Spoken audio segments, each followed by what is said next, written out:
Thousands ditched their July 4th barbecue plans to instead hit the streets in protest against President Trump and his administration during several Free America protests, including one in Echo Park. If one group is being persecuted, no one is safe under this administration. Over in downtown Los Angeles, another protest was taking place. This one called End the Occupation Rally, with many holding signs with quotes from the Declaration of Independence on them. This is our country, and this quote that I have here is from the Declaration of Independence. Right now we have a standing army in our city, and I'm not willing to let that stand. From Sky 5, you could see several hundred people walking along a 1.5-mile route that started at City Hall.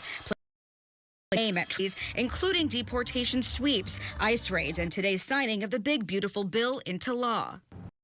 I've seen people so happy in our country because of that. Governor Newsom also using the holiday to declare July 4th as Independence Day in California, saying today and every day California reaffirms our commitment to realizing our nation's founding ideal. All are created equal with the rights to life, liberty, and the happiness.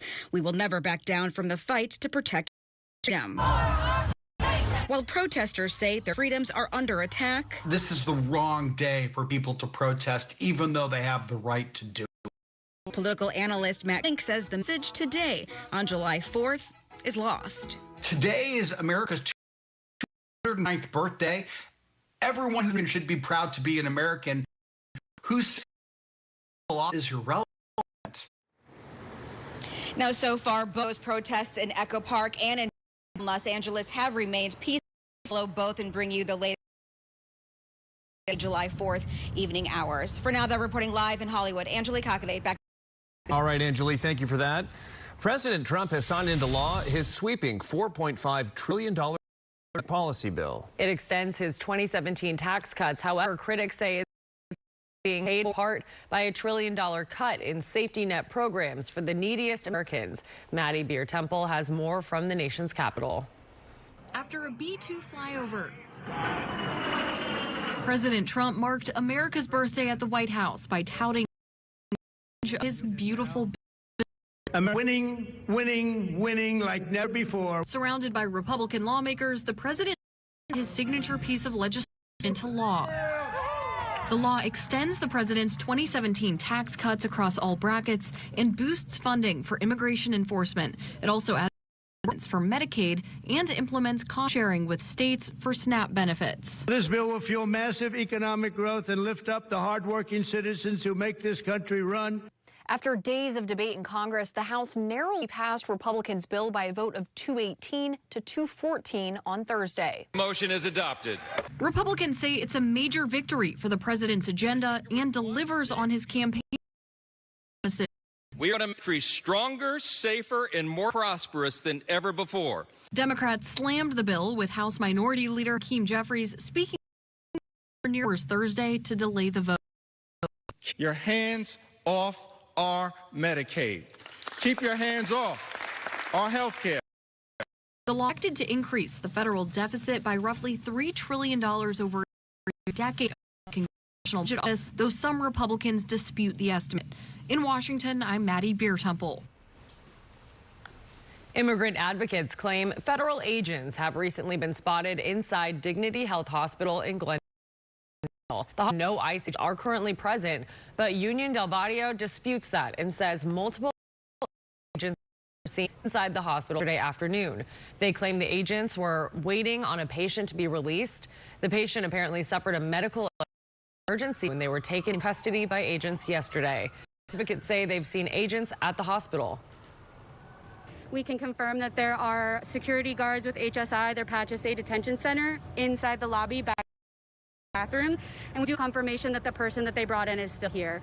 We hope our communities can stay safe and keep each other safe and stay safe. Business being inside medical facility and business keeping loved ones off our streets. Again, Dignity Health says there are ICE agents present at the hospital. KTLA put in the Department of Homeland to confirm if they were involved with anything at the hospital.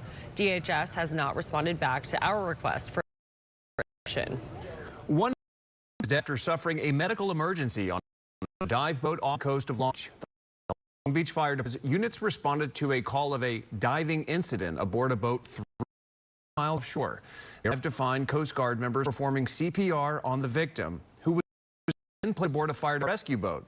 Crews say the victim did not respond to treatment, instead as the boat returned to shore. California's largest wildfire of the year has grown to more than 70 acres. The Madre, San Luis Obispo County, broke out. The fire is in a remote area, the Central Coast and Central Valley, near State Route 166. Evacuation orders and warnings are in effect in both San Luis Obispo and Santa Barbara County. CAL FIRE says the fire is 10% contained, but one big concern is air quality across the region. The cause is unknown, and there have been no reported injuries or damage. The LA City Fire Department is taking a proactive approach this 4th of July. Mayor Karen Bass announced that the department will pre-deploy resources and personnel to be at the ready. Mayor Bass says hand crews and equipment will be staged in areas at risk for wildfires. Anyone who sees fireworks is urged to call 911, especially if there is an immediate risk of fire or injury. You can also make a report at crimestoppers.org. Police in the Inland Empire are using drones to catch people using illegal fireworks. The drones will help officers make faster responses. This will play a key role in documentation to help prevent last year's Ward fire. It was Riverside's largest fire in history. That fire was sparked by fireworks. Police say fines are $1,500 per location, and property owners can be held responsible.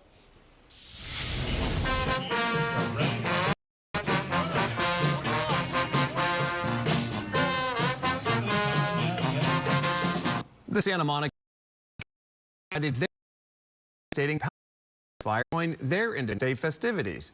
The Ocean Park Association held the event down Main Street in Santa Monica today. Yeah, we unfortunately we lost our house in the fires. We lived in the Palisades, Alphabet Streets, and we would go to the parade every year. That was part of our tradition on the 4th of July. So it's just great. You know, a little bit of normal. Santa Monica parade, a lot of people that we know from the Palisades